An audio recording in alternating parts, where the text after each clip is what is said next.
Provocador, intimista, desafiante. Supo escuchar y entender lo privado, lo propio, lo compartido y llevar también su huella a lo público, a lo social, al espacio comunitario.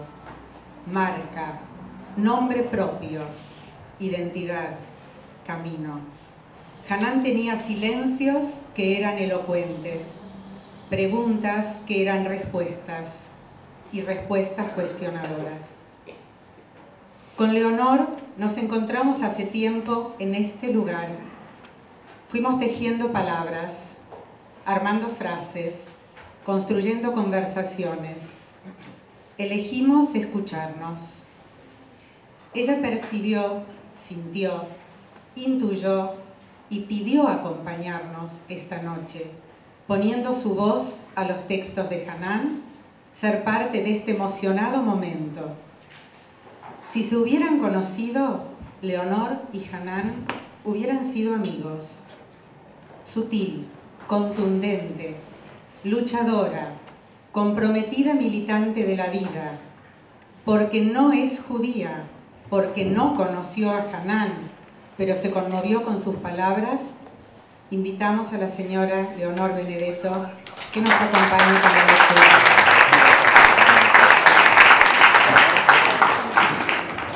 Lo dijo ella, porque yo lo iba a aclarar, porque por lo que dice ahí pareciera que me pidieron estar. No, yo pedí estar acá. Y reconozco que no tenía la menor idea de quién era. Y es verdad lo que dijo Mónica, es verdad esa historia. Nos encontramos acá, clases de filosofía y después finalmente nos hicimos amigas. Pero es como si en este momento, en este instante que acabo de subir los escalones para sentarme acá, entiendo por qué pedí estar. Ella lo dijo en una de las clases y yo le dije, ¿piensan que alguien va a leer en la presentación? Me miró, ni siquiera contestó. Sí. Y le dije, yo quiero leer.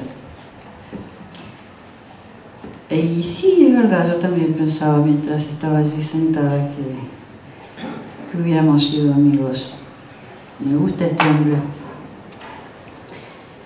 Voy a leer lo que creo que eligieron sus amigos para abrir el libro, una frase de Gilles Deleuze que dice: no es fácil ser un hombre libre, huir de la peste, organizar encuentros, aumentar la capacidad de actuación, afectarse de alegría, multiplicar los efectos que expresan o desarrollan un máximo de afirmación, convertir el cuerpo en una fuerza que no se reduzca al organismo, convertir el pensamiento en una fuerza que no se reduzca a la conciencia. Y luego ellos me pidieron, ellos, sus amigos, que yo leyera una parte que está al final, pero yo voy a cometer una pequeña desobediencia y voy a leer una parte que me gustó a mí. También lo otro después, no se asusten. Pero me pareció que esto tenía que ser escuchado. No quiero vivir esperando que pase algo distinto de lo que pasa, sino producirlo yo. No puedo esperar más a que otros produzcan los cambios. No hay posibilidad de cambiar a otro, salvo que sea el otro el que quiere hacer un cambio. El único miedo que siento es que después del cambio no haya nada, sea cierto o no. Esos son nuestros problemas. No, no es cierto. Después de un algo hay otro algo, mejor o peor, pero nuestra vida vuelve a estar en nuestras manos. Mantener el control sobre nosotros y los otros evita nuestra desintegración, aunque nos obliga a tener un factor externo para mantener la unidad. ¿Qué nos da seguridad? El control. que trata de que no entre el que no corresponde y de que no salga el que corresponde. No es nuestro tema ocuparnos de lo que se queda. En eso consiste nuestra seguridad, cuidar la entrada para ver quién entra y cuidar la salida para que solo salga el que no reconocemos como de nosotros, pero no solo porque profesa otro credo, sino también porque sus costumbres son distintas de las nuestras.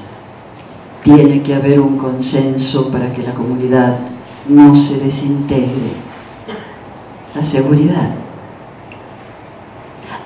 ¿Hay algo más seguro que la seguridad? Sí. Lo más seguro para conseguir la seguridad es la libertad. ¿Pero qué significa que tenemos que tener un consenso? ¿Por qué no convivir con el desacuerdo? Es una persona que decide desde sí y para sí, de acuerdo a cómo entiende el mundo y las cosas. Es la que vive y deja vivir, en lugar de prohibir aquello que ponga al descubierto su frustración. No,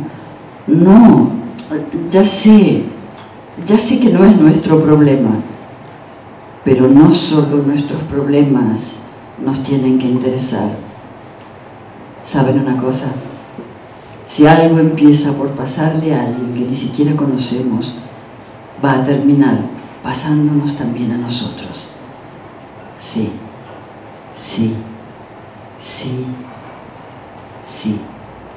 también a nosotros.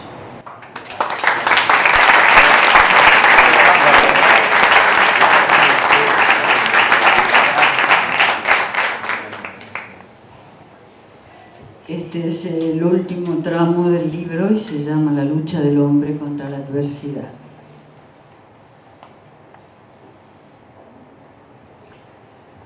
Todos pensarán que mi inclinación a escribir sobre la adversidad de lo que me ocurrió durante los últimos 20 años es un relato de mi vida. Es cierto, pero no es solo lo que llamamos enfermedad, sino que incluye la pelea que uno debe darle superando síntoma por síntoma. Síntomas que aparecían sin aviso, con aviso que solo la segunda vez se hacían comprensibles. Señales que uno recibe y que deja pasar.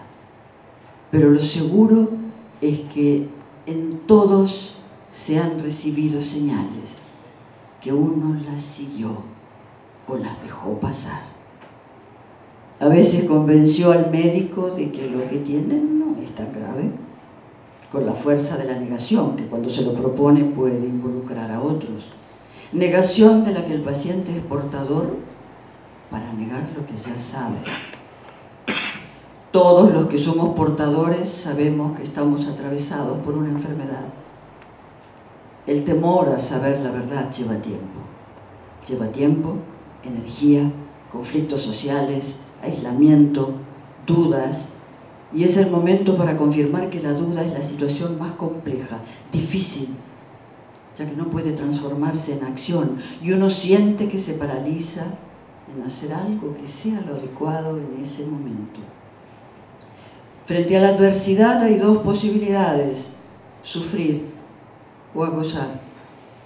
El que sufre encuentra los recursos propios que incluye a sus seres afectivos, la energía, el equilibrio, la fuerza y en particular el espíritu, mientras que se convierte en un ser para los demás. Y los que tenemos la posibilidad de amar, vivimos para seguir siendo uno y ayudar a quien decidió que necesita de uno. Los que acusan se quedan solos, tramando venganzas, despechados con la vida, enojados, como si algún otro hubiera producido el malestar. Es inevitable la pregunta: ¿por qué a mí? Y la inequívoca respuesta: ¿y por qué no?